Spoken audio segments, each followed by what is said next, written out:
Biblia sa Hebreo.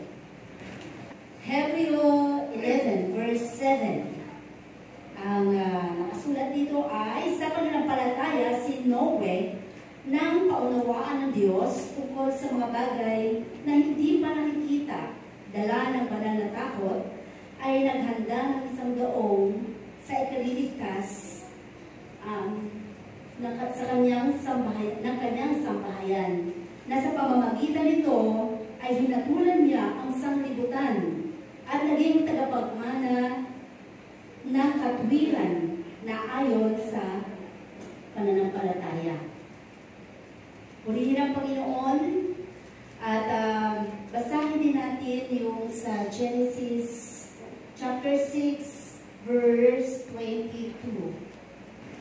Gumawa ka ng isang sasakyang kahoy na gopher, gagawa ka ng mga silid sa sasakyan, at iyong sisiksikan sa loob at sa labas ng sahig.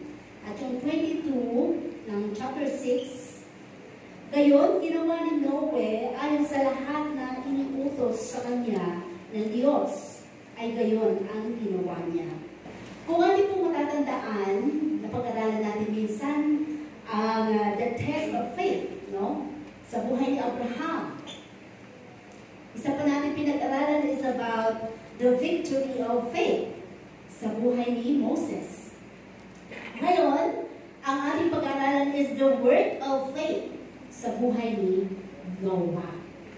Masarap pag-aralan ng mga karanasan nila sa buhay. Ang kanilang mga kung paano sila nabuhay na may buong pananampalataya na pwede nating maging inspirasyon, no? Sa ating buhay, lalo higit sa ating mga paglilingkod. Ang buhay ni Noah o ni Noe ay halos kung ikukumpara natin sa kapanahonan natin ngayon, masasabi din natin na nasa panahon o kapanahunan, no? Sabi na dito, beliefs affects behavior. Kung paano ka naniniwala, dito rin nakikita kung paano ka magre-react sa bawat pinaniniwalaan mo. At gaya na naging buhay ni Noe. At sabi nga dito, ang buhay ni Noe ay halos nasa kapanahunan na natin ngayon kung ating ikukumpara. Dahil ang buhay ni Noe noon ay naging puno ng pagsubok, no? Sa buhay niya. Pero halos kung tayo ngayon ay nabubuhay sa biyaya, ganoon din ang naging buhay noon ni Noe. Alam niyo kung bakit? Dahil for 120 years na pangangaral niya ng salita ng Diyos para sa kaligtasan. Napakahirap, di ba? Napakahirap manghikayat ng kaligtasan para masabi na ang Panginoon ay darating na. 120 years na yon. Ngayon, ilang taon na ba tayo na nanangaral ang salita ng Diyos at marami pa rin ang hindi naniniwala or may mga duda pa rin sa kapangyarihan ng Diyos. Pangalawa pa na masabi natin na nasa kapanahunan ang buhay ni Noe dahil sabi nito, Noah lived and worked in a day of terrible apostasy. Kung noon, sa panahon na yon, kung bakit nagplano ang Panginoon na gunawin ang mundo, dahil nakita ng Diyos kung kaano na ang mga tao ay gano'n na kasama, nabuhay na sa kasamaan. Ngayon po ba, maaari din natin masabi na halos ito na rin yung mga kalakaran ng mga tao? Kaya masasabi natin na nasa kapanahunan din, ano po, ang naging buhay ni Noe. Isa pa is, sabi dito, na masasabi natin na pwede natin maikumpara ang buhay ni Noe sa buhay natin ngayon. Dahil nung buhay pa noon si Noe sa kanyang kapanahunan, Noah lived and worked at the end of an age of dispensation. Na halos, ito yung kahulihan ng kanyang kapanahunan, no? Na malapit na dumating ang Panginoon. Na nangangaral na nga siya dahil malapit na dumating ang Panginoon. Na sa atin ngayon, sa kapanahunan natin ngayon, na halos sinisigaw na natin, malapit nang bumalik ang Panginoon. Pero naniniwala ka ba? Nagkakaroon ka ba ng pagdududa? Ang tagal mo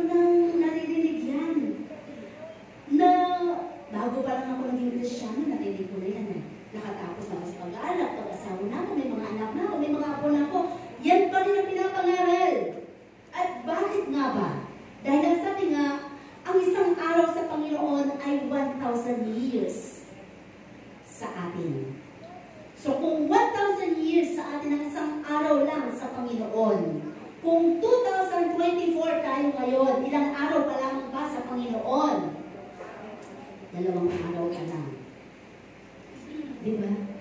Kaya, be watchful, no? Mga anak ng Diyos. Kailangan tayo ay laging mapagbatsyag at huwag tayo manghinawa sa pag-aantay sa pagdating ng ating Panginoon. Ang pinakamahalaga dyan, habang ikaw ay may lakas, habang ikaw ay naglilingkod, habang kumikilala ka sa Panginoon, maglingkod ka. Dahil habang ikaw ay nasa biyaya ng Diyos, naroon ang kamay ng Panginoon sa iyong buhay. Hindi ka niya pababayaan. So, sabi dito, and what is the work of faith? Ano nga ba ang ibig sabihin dito? Pag sumikapan mo ang pananampalataya na meron ka, ang sabi nga sa Biblia, kung ang meron kang isang pananampalataya na sinlaki lamang ng butil ng mustasa, ay kaya mo nang palipatin ang bundok sa dagat. Hindi man literal, pero ito'y isang bagay sa buhay natin na kayang gawin ng Panginoon ang mga imposibleng bagay. Ano man ang iyong karanasan sa buhay, ay kayang ipakita ng Panginoon sa iyo na siya ang Diyos na may likha sa iyo. So what is the work of faith? Number 1, the work of faith is to hear the voice of God. To hear. When we say hear, we're going to use our ears. Ang ating pandinig. Iba yung nakarinig sa nadinig. Tama ba? Narinig mo lang, o iba yung naulinigan mo. Diba? So, you have to hear the voice of God. No? Kailangan, bilang isang mga naglilingkod at kumikilala sa Panginoon, maging sensitibo ang ating pandinig sa harapan ng Diyos. Narinig mo na ba ang tinig ng Panginoon? Meron na ba kayong narinig na, anak, wag yan, anak, sumamba ka, anak, magtiwala ka. Narinig niyo ba yun? Kung hindi man, merong conviction. Merong parang may prompting sa ating mga pakiramdam. So that is the work of the Holy Spirit na nagtuturo sa atin. So sabi nga dito, sa work of faith na you have to hear the voice of God, napakahalaga na maging sensitibo ang ating padinig sa presensya ng Panginoon. Gaano ba ito kahalaga? So what a confusion of voices there is today. Napakabilis natin ma-confuse sa mga pagtawag ng Panginoon sa atin. Ngayon pa lamang, di ba? Kayo ba? Narinig nyo ba? Nung gising ba kayo? Narinig nyo, bilisan mo na anak, malilate ka na? Anak, sumamba ka, may pagpapala ka ngayong araw na to. Anak, sumamba ka dahil pagagalingin kita ngayong araw na to. It is to catch God's voice amid of all other voices from the earth. Sa gitna ng maraming naririnig nating mga tinig, maging sensitibo ang bawat mananampalataya na ito ang tinig ng Panginoon ang siyang bumubulong sa iyo. Sabi dito, it is very important that we learn to distinguish between Satan's accusation and Spirit's connection or conviction. No? Napakahalaga na kailangan ay matutunan natin kung ang narinig natin ay conviction ba yan or accusation. Inaakusahan ka ba ng kaaway o may conviction sa puso mo? Sabi, when Spirit of God convicts you, He will use the Word of God with love. Kapag pumupulong sa'yo or nagpo-prompting sa puso mo is si God, na andon ang conviction. Na andon yung mga paalala ng Panginoon, na andon yung mga pang-unawa, hindi ka basta-basta makapag-desisyon, hindi ka basta-basta makapag-gawa ng anumang bagay na walang hindi mo pinag-isipan, dahil na andun ang conviction, na andun ang salita ng Diyos nagpapaalala sa iyo and seek to bring you back into fellowship with God.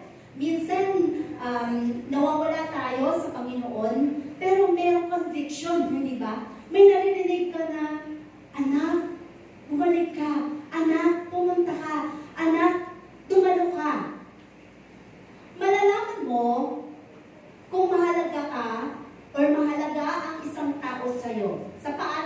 saan. Kapag ikaw ay inimbita at kaibigan mo man to, kamag-anak mo man sa buhay, o sino man, at ang conviction sa'yo ay, di bali na, okay lang, hindi ako dumalo. Pero inimbitahan ka, pinadala ka ng invitation. Di bali na, okay lang, hindi naman ako hanapin doon. Ay, di bali na, okay lang, sayang pa yung aking pangregalo. Ay, di bali na, okay lang, dami ko pang gagawin. Ay, di bali na, okay lang, busy kasi. Ibig sabihin, may mas mahalaga sa sarili mo kaysa doon sa nag-imbita sa'yo. Kaya, ano ang ipaprioritize mo? Yung mas mahalaga sa'yo. So, ibig sabihin, yung conviction sa puso mo is, nasunod mo yung kung ano ang mas mahalaga sa'yo. Kaya, kung may mga ganitong pagkakataon, unless talagang may mga emergency reasons, yung mga naimbitahan mo. Halimbawa, na nasagasaan na, makakapunta pa ba yun? Di ba? Yung may mga emergency reasons talaga, yung may talagang valid ang kanilang mga reason, no? So, ganun din sa buhay spiritual natin. Malalaman mo kung hindi naman mahalaga si Lord talaga sa puso mo eh. Iisipin mo lang, anak, may bumubulong sa'yo, sasabihin ng Panginoon, ng Banal na Espiritu, anak, sumamba ka, araw ko ngayon. Ay, huwag muna, Lord, kasi ang dami ko pang gagawin, busy ako eh. May mga kailangan ako unahin eh. May mga bagay akong dapat na tapusin. So, dito pa lang, naipapakita na natin sa Panginoon na hindi siya ang priority natin. Di ba? So, kaya nga sinasabi natin lagi sa puso natin, ano ba o sino ba ang prioridad mo sa buhay? Ang Panginoon o ang mga bagay na inuuna mo? Samantala, nasabi nga ng Panginoon, siya may hawak ng buhay mo. Siya ang nagpapakain sa'yo. Siya ang nagbibigay ng kalakasan sa'yo. Siya ang nagpapagaling kapag ikaw ay nagkakaroon ng karamdaman o mga bagay na pinuprovide niya sa buhay mo. Pero mabilis lang natin siyang i-disqualify sa ating mga puso, hindi ba? Kasi may mas mahalaga pa kaysa sa Kanya. Total, wala naman siya doon para i-check ang attendance o para wala namang kahit may conviction, mas may prioridad kasi ikaw sa buhay. So, we have to be sensitive with our hearing, sa ating pandinig, no? But when Satan accuses you, he will use your sin in hateful way and you will feel hopeless. So, alam mo, kung ang nagko-convict sa'yo, or ito ba ay accusation, kung ang banal na espiritu o ang kaaway. Kapag ang Panginoon ang nagko-convict sa'yo para ikaw ay mapalapit, para ikaw ay lumago, para mas maipakita pa ng Diyos sa'yo ang magandang plano niya sa buhay mo. Pero, kung ang nagko-convict sa puso mo, ay inaakusahan ka, hoy, huwag ka na sumamba, di ba nagkasala ka pala kahapon? Sasamba ka na naman, ay naku, aakusahan ka na naman nila doon. Kung ano naman sabihin nila sa'yo, ano na naman ang mga nakikita mo doon, huwag ka nang sumamba, makasalanan ka na eh. Conviction or accusation. So kapag nanaig sa atin ang tinatawag na akusasyon ng kaaway sa puso natin, doon na tayo talo. Nawawala na tayo sa presensya ng Panginoon. Kasi ang pinapakinggan natin is yung bulong ng kaaway na, uy, sasamba ka, nandun yung kaaway mo. Di ba naandun yung laging nambubuli sa'yo? Ibig sabihin, ito ay mga paraan ng kaaway para ikaw ay malayo sa Diyos. So, sino ang papakinggan mo? Yung conviction ng Banal na Espiritu na nagsasabi, sumamba ka anak, may pagpapala ka ngayong araw na to. Maririnig mo ang pinakamahalagang tinig, ang pinakamahalagang salita ko na makapagbibigay sa iyo ng pag-asa sa buhay. No? Kaya, maging matalino ang bawat mananampalataya. Kailangan marunong tayo magsala ng ating mga kaisipan. Sabi pa dito, Satan wants you to experience regret but not repentance. Ganun naman ang kaaway sa buhay natin. Once na tayo ay nakakuha o nakagawa ng isang kasalanan, para bang nag-enjoy ka sa kasalanan, at doon lalo kang nai-indulge, no? So nawawala, hindi mo alam na nawawala ka na pala doon sa matibay mong relasyon sa Diyos. Yung band na nagdudugtong sa inyo ng Panginoon, unti-unti na palang napuputol.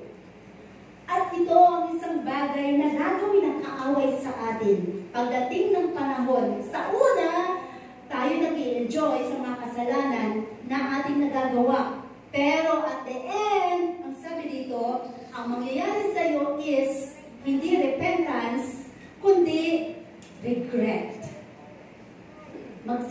Hindi pagsisisi, kundi isang bagay na para bang nag-regret mo. Parang bagay na sinayang mo kasi yung mga bagay na nangyari, na in-enjoy mo, at ito ay ipapakita sa inyo ng kaaway hanggang sa i-accuse ka na niya, no? Hanggang sa ilugmo ka na niya, hanggang sa mawala ka na sa Panginoon. Kaya pag inanap ka, nasaan na si brother, nasaan na si sister, walang nakakaalam siya lang kasi naandun ang accusation, naandun ang mga bagay sa kanyang kaisipan na ang dami ko na kasing kasalanan eh. Hindi niya alam na hindi niya lang pala ang lapit ng Panginoon sa kanya, na madali lang pala maghingi ng kapatawaran sa Panginoon. Na iniisip niya, ang layo na ng Diyos sa akin, baka hindi niya ako mapatawad. Baka naroon na ang Panginoon para ako ilubog na lang sa kumukulong asupre. Ang tingin niya sa Diyos napakatapang. Ang tingin niya sa Diyos ay napaka-judgmental na talaga, na wala na siyang pag-asa. Yun ang sinasabi ng kaaway. At sabi pa nga dito, pero kapag sa Panginoon, He wants you focusing on yourself and sin. No? Ito yung sa kaaway. Gusto niya mag-focus ka doon sa kasalanan mo, sa nagawa mo, sa mga bagay na para bang nagigilty ka. Nagkakaroon ka ng guiltiness sa sarili mo na ito yung nagawa ko kasi. Paano ka ba makakalaya? Kailangan hanapin mo ang presensya ng Panginoon at tutulungan ka niya. No? Yung conviction. At doon ay tuturuan ka ng Panginoon para magkaroon ng repentance. Pagbabalik loob sa Panginoon. Pagtawag sa presensya ng Panginoon. Dahil alam niyo ba, na ang bawat mananampalataya, hindi ka makakalapit sa Panginoon kung walang repentance. Kung walang pagsisisi, kung walang pag-ako ng kasalanan, pag walang pag-surrender ng kanyang sarili. At sabi nga dito, number 2, work of faith is, the work of faith is to obey the voice of God. Kanina, to hear. Now, we have to obey. Once you hear the word of God, action na yun, di ba? We have to obey the voice of God. Kagaya ng naging karanasan ni Noe. Una pa lamang, sinabi pa lamang ng Panginoon sa kanya, gumawa ka ng isang arko na ito ay yari sa gopher. Isang uri ng napakatibay na kahoy. At wala kang ibang gagamiting pandikit, kundi sahing. Hindi natin alam kung anong sahing yun. No? Pero mga dagta ng puno yun. Siguro napakadikit yun kasi ilang, di ba? Yun ang ginamit para maidikit yung mga ng kahoy ng arko na yun. No? So, pinakinggan ni Noe yun. Gumawa ka ng maraming mga kwarto o silid. Gumawa ka ng maraming mga silid. Hindi siya nagtanong kung para saan ba yung mga silid. Sumunod lang si Noe. Ang sabi ng Panginoon sa kanya, sa laki ng arko na yan, gumawa ka ng iisang bintana lamang. Pwede ba magsabi siya na, ba't iisa lang? Eh, ang laki ng arko na yun, anong hingahan namin doon? Wala siyang question sa Dahil ang nagputos sa kanya ay ang Diyos na alam niya kung sino ang may otoridad, ang Panginoon sa buhay natin. So, sumunod siya. Wala siyang question kung bakit isa lang ang bintana sa laki ng arko na yon. Ito ay isang bagay na pagpapakita ni Noah kung gaano niya kakilala ang kanyang sinusunod.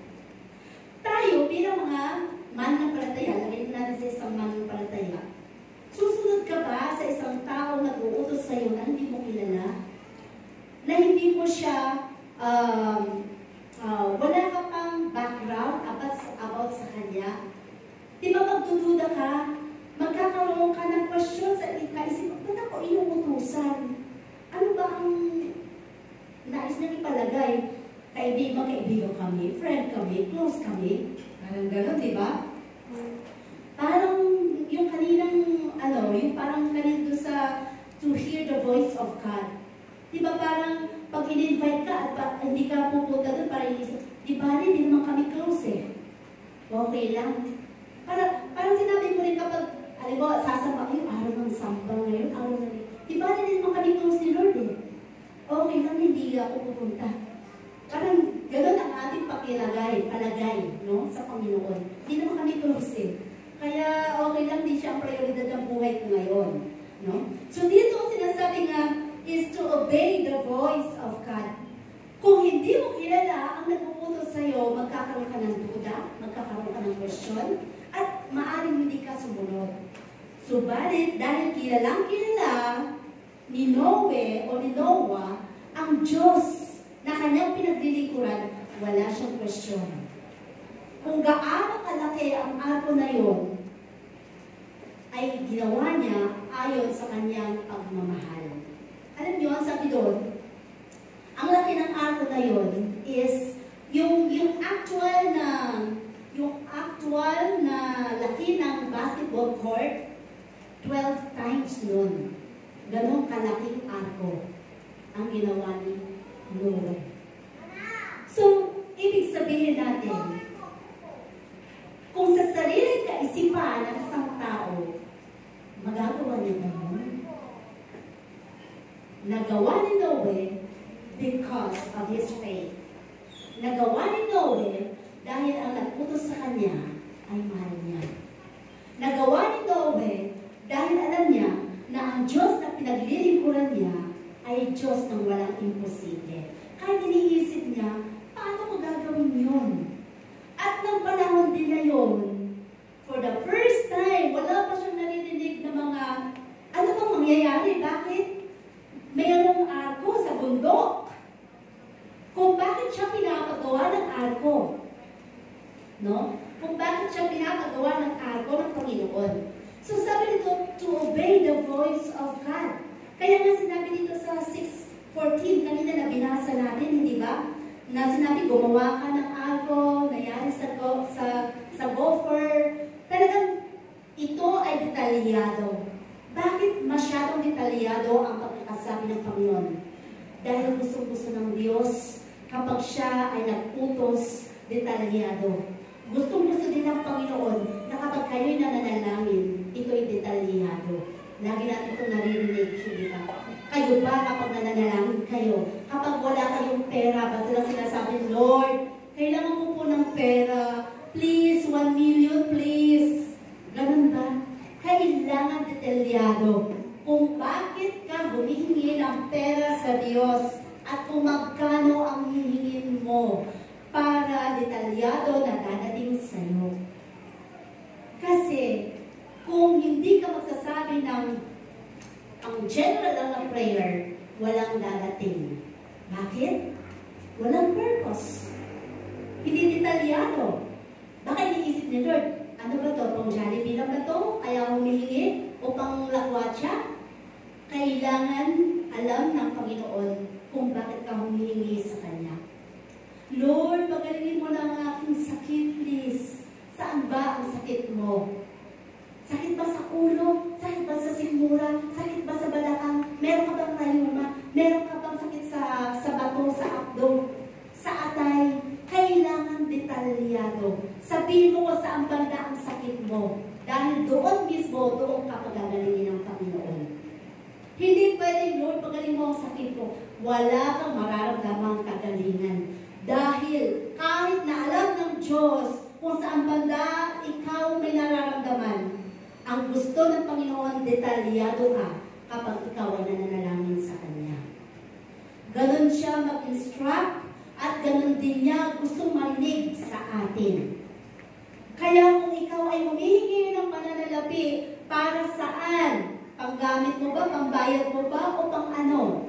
Kailangan alam ng Panginoon kung ano ang purpose kung bakit ka humihingi sa Kanya at kung ano ang idinadaing mo sa Panginoon. So sabi dito, we have to obey the voice of God. But who had ever heard of an ark and flood that day? Sabi dito, wala pang nakakarinig o wala pang narinig na balita noon na may ulan na dadating, may baha na dadating. Never heard. Wala sa kanilang kaisipan. Bakit? Never pa nilang naranasan ang pag-ulan.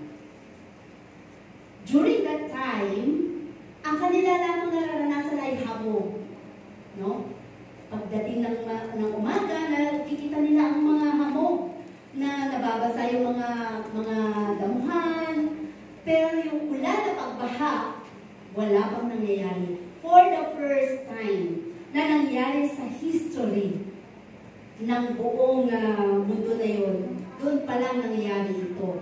At sabi nga, sa lahat ng mga utos ng Panginoon, ang gusto niya lagi is magkaroon ka ng detalyadong pakikipag-usap at detalyadong malinaw na komunikasyon sa Panginoon. Ikaw lang ba ang Kristiyano sa inyong tahanan? Sa trabaho? O sa negosyo mo? Paano ka nakaka-stand? Paano ka nakakatayo? Paano mo na ipaglalaban?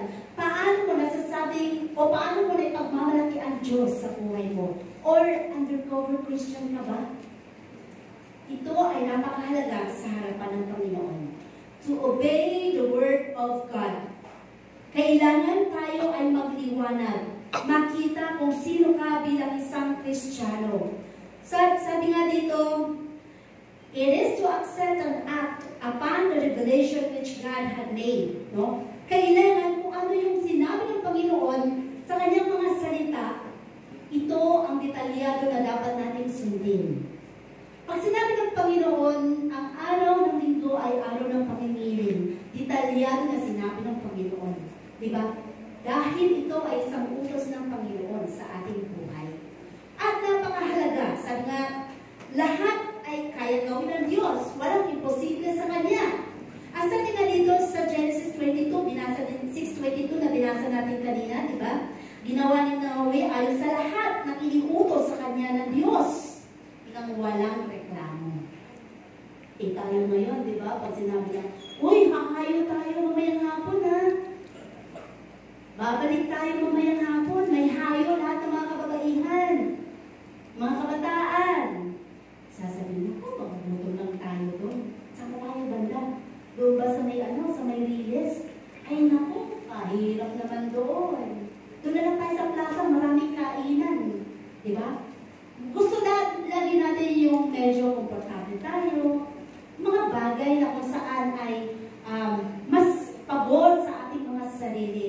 Pero itong si Noe, kahit na napakahirap, yung 10 nga lang na puputulin mo, napakahirap nun, di ba? Buti nga ngayon, napakabilis na lang magputol ng kahoy dahil masyado na tayong high-tech. Pero nung kapanahunan ni Noe, paano nga kanya nagawa yung ganun kalaking ako kasama ng kanyang pamilya, ng kanyang mga anak na lalaki, no? Napaka-imposible, pero dahil sa Diyos, walang imposible. Kahahangaan mo. Sa buhay ninyo, meron ba kayong nababalikan sa inyong kaisipan na, oo nga no, ba't nga ba, nagawa ko yun? Oo nga no, nalagpasan ko yun. Naku, hindi mo makakaya. Na alam mo sa sarili mo, wala kang magagawa. Na alam mo sa sarili mo, patay ka na. Alam mo, patay ka na. Na alam mo sa sarili mo, wala ka ng pag-asa. Pero bakit nga ba lahat nalagpasan mo? It is because of God. Sa Diyos na pinaglilingkuran mo. Kaya, sabi nga, ang Panginoon, never na tayo ay tinalikuran. Tayo lang tumatalikod minsan. No? Tayo lang tumatalikod. Number 3, sabi nito, the work of faith is to do the will of God. Isa sa pinakamahirap. Sumunod sa kalooban ng Panginoon. To do the will of God. No? At ito ay talagang nangyari kay Noe. Na talagang binigyan ng isang napakagandang halimbawa. Kaya naitala ang kanyang pangalan sa Biblia. Para maging inspirasyon natin lahat. So sabi dito, to do the will of God. Even though you appear to be the only one doing it, go on. Kahit feeling mo, mag-isa ka na lang, pero alam mo ito yung nasa katotohanan, go ka. Huwag kang makiayon sa mas marami. Kung ito naman ay papunta sa kapahamakan. It's okay na manindigan ka, basta alam mo na sa katwiran ka ng Diyos. Okay lang na maraming magalit sa'yo. Hindi ka nila maintindihan. Pero naninindigan ka dahil ito ay para sa Panginoon. Go ka. Dahil meron kang kakampi. Hindi man nila nakikita. Mararamdaman mo na never ka pababayaan ng Diyos. Minsan, feeling natin parang dinown ka ng mundo, hindi ba? Parang dinown ka ng maraming mga tao. Dinown ka ng mga nakakataas sa'yo. Yung pagkatao mo or yung reputasyon mo. Parang ang tingin sa'yo ay para na lang isang papel na paghinipan ay pwede nang lumipad. Pero sa harapan ng Panginoon, napakahalaga mo. Yung mga kapitbahay mo na lang na parang iniisip mo, inaapi ka. Naramdaman mo ba yun? Na parang bakit tingin nila sa atin para tayong daga, mas mahirap pa sa daga. Ang feeling natin para bang nakaranas ba kayo nung nanonood ka sa TV nila, sinara yung pintuan o yung bintana. Dahil sa, ayan naman yung mga bata, nanonood na naman sa TV natin. Parang gano'n. Dito na lang sa atin, igib ng tubig. Ba't hindi makikip doon sa iba? Yung parang pinagdadamutan ka ng sanlibutan, na parang bang wala ka ng kanino ka ba pupunta? Kanino ka ba hihingi ng tulong? Pero never ka nagtanim ng sama ng loob sa kanila. Pagkos, ginawa mong challenge sa buhay mo. Isang araw ako nagkapera, bibili ako, mas malaki pa sa sinihan na TV. Naging challenge sa sarili mo. Pero hindi para ipamukha sa kanila, para lang masabi mo, kaya ko rin yan. Sa ngayon, inaapi-api nyo kami. Anak ako ng Diyos, hindi ako pababayan. Maglilingkod ako at ako'y magtatrabaho. Diba? So, isang bagay sa buhay natin na napakahalaga na tayo ay makasunod sa kalooban ng Panginoon. Ang sabi dito, ang paninindigan bilang isang Kristiyano ay napakahirap. Kaya nga, kapag ikaw ay nasa opisina, nasa trabaho, o may mga kasama kang negosyante, o ano pa man, na hindi naman sila mga Kristiyano, it's okay kasi nakikisalamuhan lang talaga tayo sa mundo. Pero, yung kredibilidad mo bilang Kristiyano, nakikita ba nila ang pagkakaiba mo sa kanila? O kahit dun sa tahanan mo, na kakaiba, ikaw bilang isang Kristiyano, kakaiba ang pamilya mo bilang isang Kristiyano. Di ba rin ang sabihin nilang, killjoy ka. Di ba rin sabihin nilang, ay mga yan, ako, wala kang maasahan dyan. Basta naninindigan ka sa katotohanan at katwiran ng Panginoon. It's okay. No? Dahil ang Panginoon ang nais mong parangalan, hindi ang mga tao. Lagi niyong tandaan, we cannot please everybody. Kahit mundo, may sasabihin pa rin sa'yo ang mga tao. Kahit tinulungan mo ng lahat yan, isang lapit lang nila ulit na humingi na tulong sa'yo at medyo na-reject mo lang. Nasabi mo, naku, pasensya ka. Lahat ng tinulong mo, palis. Wala lahat yun. Nakalimutan na nila lahat yun. Ang natira sa kanilang kaisipan, napakadamot mo. Diba? So, ganun ang tao. Ganun husga ang tao. Pero ang Panginoon, alam niya kung ano ang ginagawa mo sa harapan niya. At kung paano ka sumusunod sa kanyang katwiran. So Noah was the only one at first. So God's people always been in the minority. Hindi mo kailangan maging tanyag, hindi mo kailangan na may angat ang iyong posisyon, hindi mo kailangan na, kailangan alam niyo kung kilala niyo kung sino ako, ha? Anak ako ng Diyos. No? Sabi nga ng isang kwento doon, magkasamang naglakbay ang presidente at yung isang pastor sa isang cruise ship. At nung sila'y bumaba, pagbaba ng isang presidente na yun ay talagang kung todo ang welcome sa kanya. Lahat ay nakasalute. Nung bumaba ang pastor, walang nakakilala sa kanya. Wala man lang nakasaludo. Wala man na kung anong mga welcoming, na mga kung ano pa mga bagay na kanyang nakita. Yun ang Panginoon. Yun ang si Diyos. Dahil hindi naman natin kailangan talagang matanyag dito sa ibabaw ng lupa. Ang ating trono ay nasa langit. Hindi dito. Hindi natin kailangan hanapin ang ating posisyon sa lupa. Kahit ano bang taas ng pinag-aralan mo, kahit sino ka pa, kahit ikaw pa ang may-ari ng mga bogohab na yan. Hindi ko na po alam, Your Honor. Lahat ng mga bagay na yan, temporaryo lang. Wala tayong may pagmamalaki. Makalimutan mo ng lahat, wag lang ang Panginoon. No? Kaya, kailangan sabi, go on living for the Lord. Even you are the only one. Kung hanggang ngayon, mag-isa ka pa rin sa pamilya mo, na naninindigan sa kaligtasan, go on. Kung ikaw pinipersecute ng mga kapatid mo, pamilya mo, it's okay. Ipaglaban mo ang Diyos. Sa una, hindi ka nila maintindihan.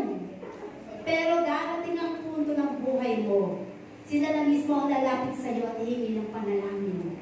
Nangyari lahat yan sa buhay ko. Kaya ngayon, nakita ko kung ano ang naging bunga ng ginawa ng Panginoon sa pamilya namin. So, go ka lang, wag kang sumuko.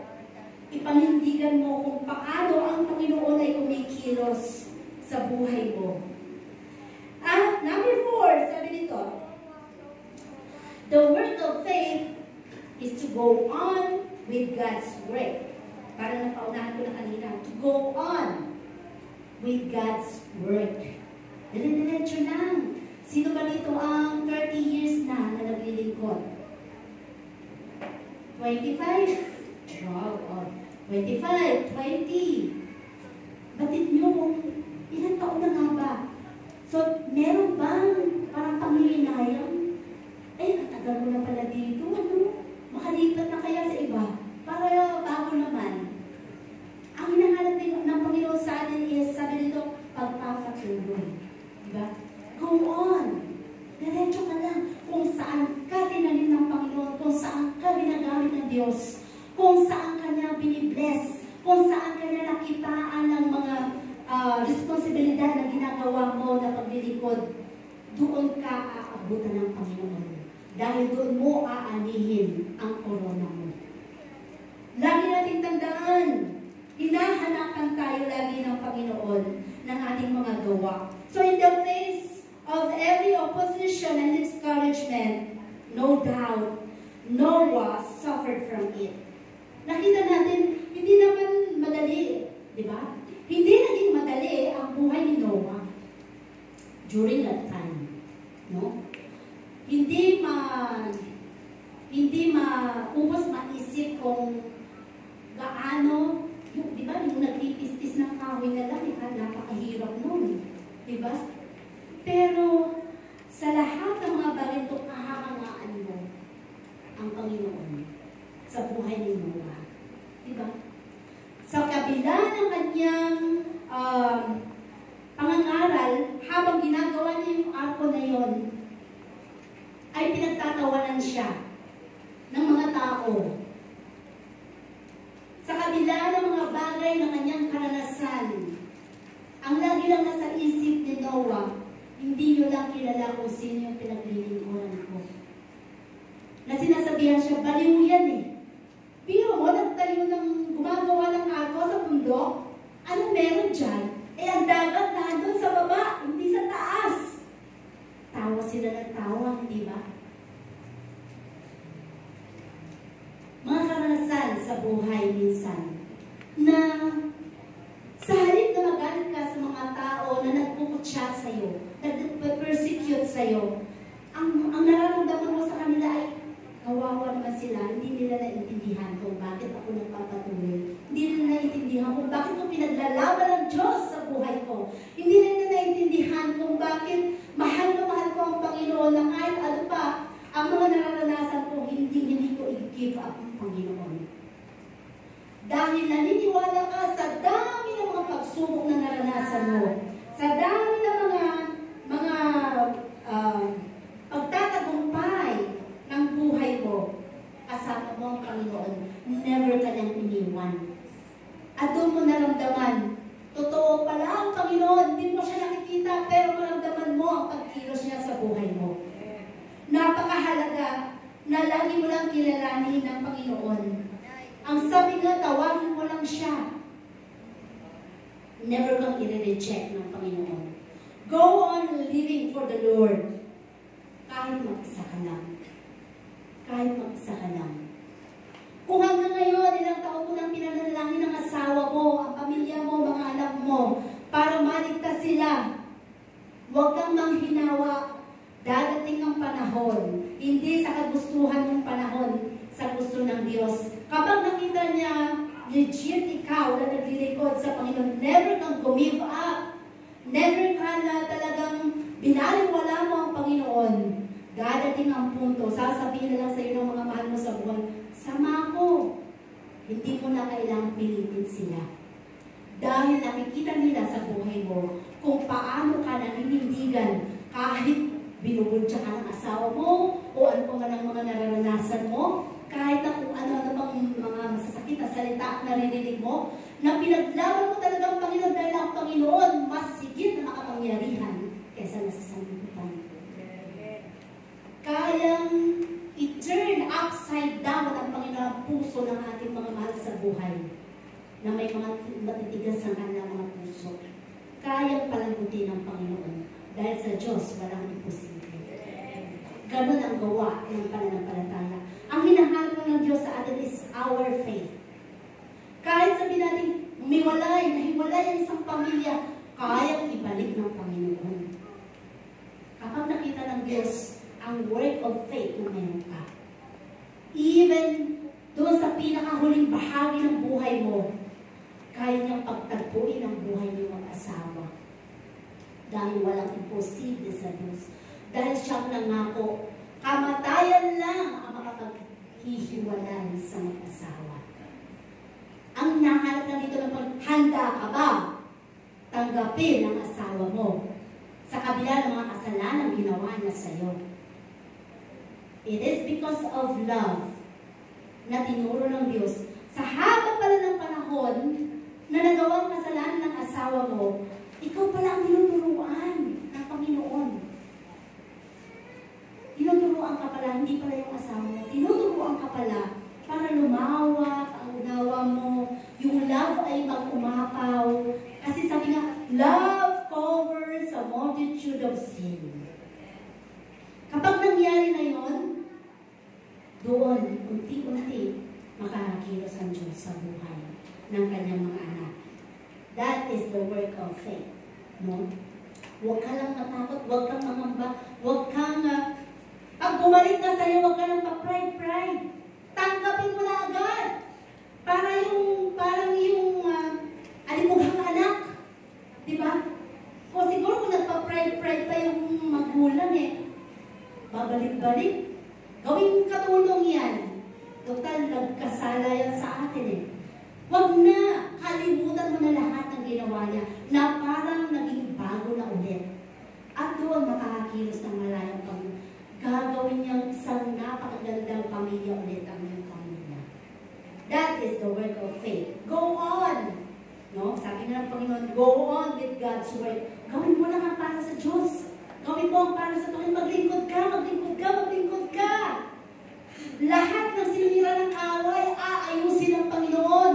Lahat ng ninakaw ng away sa buhay mo, ibabalik ng Panginoon. Go on with God's work. Lahat ng mga sinira niya, relasyon mo nito, ano pa man, unti-unting ibabalik ng Panginoon. Dahil ang Panginoon, restorer of faith. Siya ay taga-buklod. Siya ay taga-ayos. Ang kaaway, taga-sira yan. Kaya kung ang buhay mo, lagi kang nakakarinig doon sa mga negatibo na inilalayo ka ng kaaway. Kung ikaw ay may trabaho at nilalayo ka sa Panginoon, hindi ang kalooban ng Panginoon na trabaho. Kung ang trabaho mo ay lalo kang nilalapit, hindi ka nawawala sa presensya ng Panginoon. Yan ay talagang kaloob ng Panginoon sa'yo. No? Sabi dito, go on in the face of every opposition and discouragement, walang duda, no? Na pinaglaban ng Diyos, na pinaglaban ni Noe ang Panginoon sa kanyang mga ginagawa. And last, number 5, sabi dito, the work of faith is to accept His judgment. Alam natin, isang araw, may paghuhukom. Alam natin, isang araw, tayong lahat dito haharap sa Diyos. Walang makakatakas. Walang makakahilapos sa mata ng Panginoon sa ating lahat. Alam natin, isang araw, ano man ang nilalaman ng puso mo, basta ng Panginoon, alam niya kung paano niya tayong i-judge. Dahil siya ang may alam, nakakaalam sa ating buhay. One day, God revealed to Noah that He planned to destroy every living on earth. Nung nag-utos ang Panginoon kay Noah para gumawa ng arko, ni-reveal pa agad ng Panginoon na sinabi niya, gumawa ka ng arko, Noah, kasi pababahain ko. No. Ang hinahanap ng Panginoon is ang puso niya. Kung susunod ba ito o hindi. Nung may mga tasks o may mga nangyari sa buhay niyo na parang lesson ng buhay niyo, sinabi ba ng Panginoon sa inyo, tuloy ka ng anak dahil talagang ginawa ko yan, sinira ko talaga yun, ang pamilya mo, dahil isang araw aayusin ko yan. No. Ang hinahanap lagi sa atin ng Panginoon is, paano ka ba nagre-react sa bawat sitwasyon na nararanasan mo sa buhay? Kung bawat sitwasyon na nangyayari, mahirap mo ito ay lagi mong isinasangguni sa Panginoon na lagi, Lord, hindi ko talaga kaya ito, ikaw lang nakakaalam, ikaw lang, Lord, ang may kakayanan. Kung lagi ang Panginoon ang sinasanggunian mo, doon unti-unting gagawa at liliwanag ang mga kaparaanan ng Diyos para makarating ka doon sa gustong mangyari ng Panginoon sa buhay mo. Never na i-reveal ng Panginoon agad ang maganda niyang plano kung bakit nangyayari sa buhay mo ito ngayon. Ang hinahanap lang ng Panginoon is, you have to hear the voice of God, you have to obey the voice of God, and you have to go on and to work out for your salvation. Na never mo sasabihin, Lord, give up na ako. Ayoko na. May cancer ka. O ano pa mga bagay na naranasan mo, Lord, ito na ba katapusan ng buhay ko? Diba minsan may masakit lang ng ulo. 2 araw na masakit ulo mo, inisip, may cancer na pala sa utak. Nararamdaman mo, 2 araw ka lang hindi makahinga ako, baka may sakit na ako sa puso.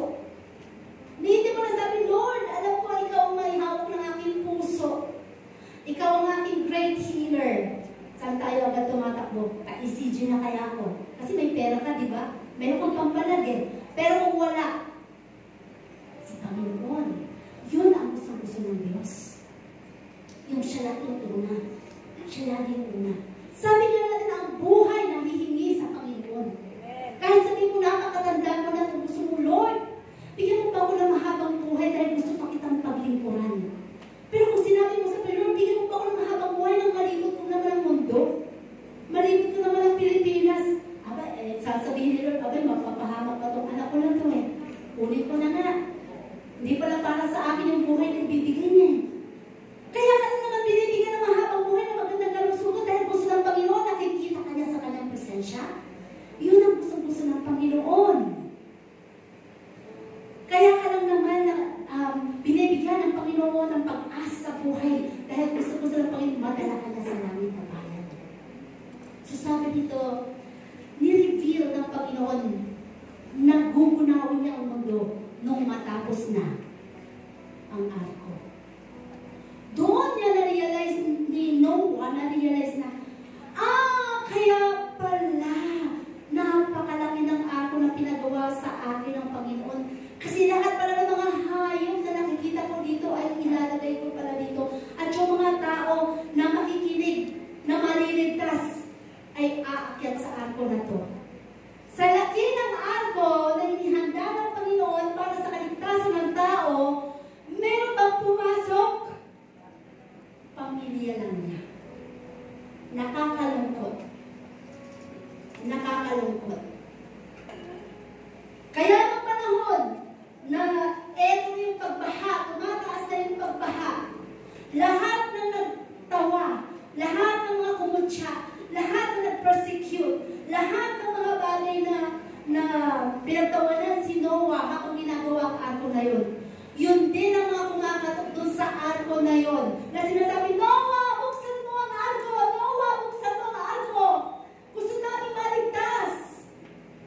Pero sabi ng Panginoon, sarado na ang pintuan ng kaligtasan. May biyaya lang ang Diyos. Kaya kung sa ating buhay ngayon na naglilingkod, na nakakakilala sa Panginoon, kung hindi ka pa tutugon doon sa mga panawagan ng Diyos, sa mga sinasabi ng Panginoon sa atin, utos ng Panginoon sa atin, ang pagiging Kristiyano hindi lang po pangalan yan.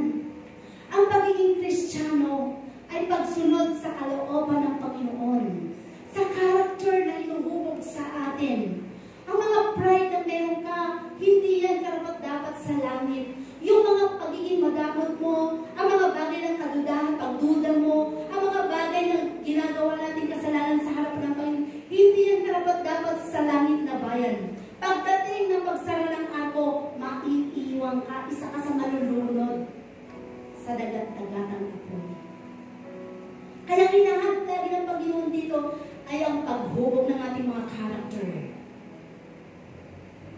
Kaya mo bang ipagpakumbaba ang sarili mo sa harapan ng Panginoon? Kaya mo bang patawarin ang tao na nagkasala sa'yo? Nang rape sa'yo? Nang molestya sa'yo? Nagsulog ng bahay mo o ano pa man? O nasagasaan ang anak mo o ano pang nangyari sa'yo? Bumundol o sino pa man ang nakapagnakit sa buhay mo? Kaya mo ba silang patawarin? Because of love na binigay sa iyo ng Panginoon. At dahil sa gustong-gusto mong maligtas pagdating ng Panginoon, makakaya mo. Makakaya natin. Dahil ito lang ang kaparaanan sa faith na meron ka, sa faith na meron tayo, na tinuturo sa atin ang Panginoon. Ito lang ang magiging daan tungo sa ating kaligtasan. Huwag tayo nawang mangyari sa buhay natin na habang ito yung ating mga naririnig na salita ng Diyos, hanggang dito lang at lumabas na ulit sa kabilang tenga. Pagdating the same old person tayo. Yung bunganga natin, yung bibig natin, yung pala yung mga salita ng ating naririnig. Wala pa rin pakundangan kung magsalita. Yung ating mga kilos, kung paano tayo mamusga sa tao, ganun pa rin. Yung pride natin, yun pa rin. So halos walang bagay na makikita ka Saan ka ba banda nakasunod? Sa salita ng Diyos. Nakinig ka, Kristiyano ka, pero wala palang nabago sa character mo. Nakaluguran ka ba ng Panginoon? Kung nandito ka ngayon at puno-puno ka ng galit, puno-puno ka ng sama ng loob, puno-puno ka ng pride, sayang ang pagdalo mo, kapatid. Sayang ang pagdalo mo. Kung wala kang pagpapatawad sa puso mo. Sayang ang pagdalo mo kung puno-puno ka ng galit dahil yan ay walang puwang sa langit. Sayang ang pagdalo mo kung ang puso mo ay puno-puno ng mga pride. Dahil ang gusto ng Panginoon, may kababaang loob. May malawak na unawa. May tunay na pagmamahal. Yung love kasi napakalawak yan eh. Madali na magpakita ng love doon sa mga taong love natin. Pero once na nakanti ang ating pride, madaling mawala ang love. Doon mo na makikita kung totoo ang love ng isang tao, hindi ba? Kapag parang nasaktan mo siya ng konti at parang nawala yung love niya, hindi totoong love yun. Kasi ang totoong love nanggagaling sa Panginoon, kahit anong nangyayari, kahit na anong misunderstanding, babalik at babalik ka rin sa love ko kasi yung tao na to eh. Kasi yun ang nilagay sa'yo sa puso ng Panginoon sa puso mo. Kahit ano pang ginawa ng tao to sa akin, love ko kasi ito eh. Magulang mo, minsan diba, magulang mo, kapatid mo, eh, mahal ko pa rin yan eh. Kahit pa maliwala yung nanay ko na yan, ako, mahal ko pa rin yan. Eh naku, kahit yung kapatid ko na yan, napakadamot, kahit kailan hindi yan nanlibre, ay, mahal ko pa rin yan. Ako na lang nanlibre sa kanya. Naku, yung kaibigan ko na yan, kahit kailan sinisiraan ka, kaibigan daw ako, pero sinisiraan ko, pero nagnalan ko pa rin yan.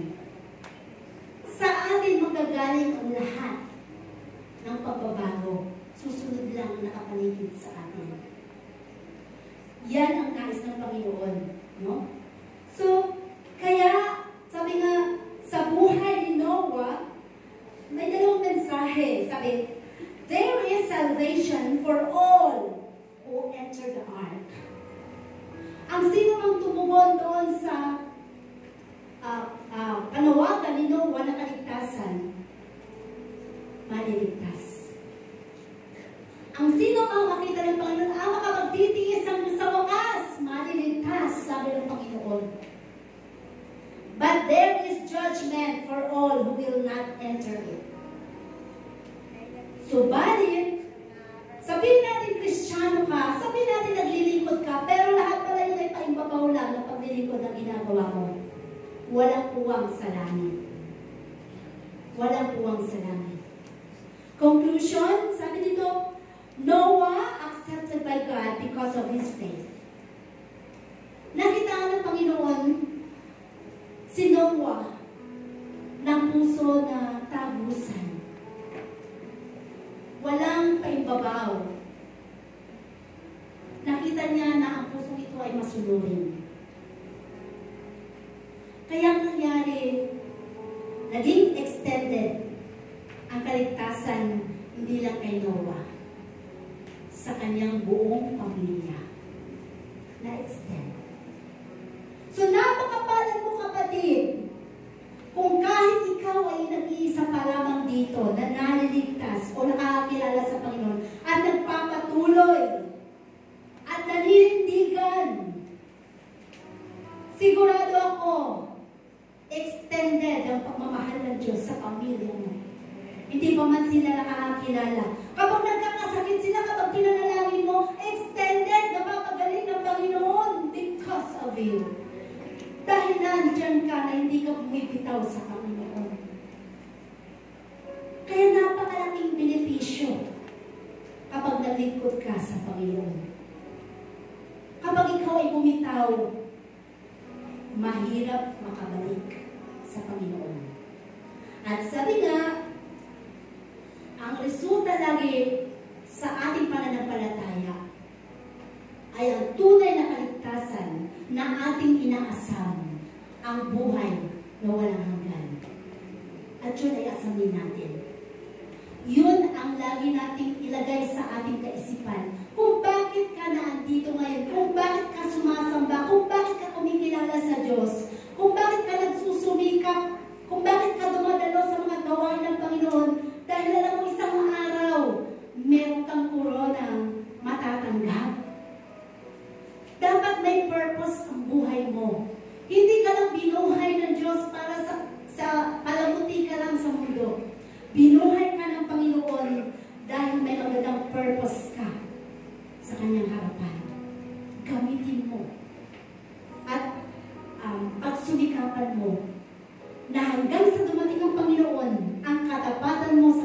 likod, makikita ng Diyos sa'yo. Hindi masasayang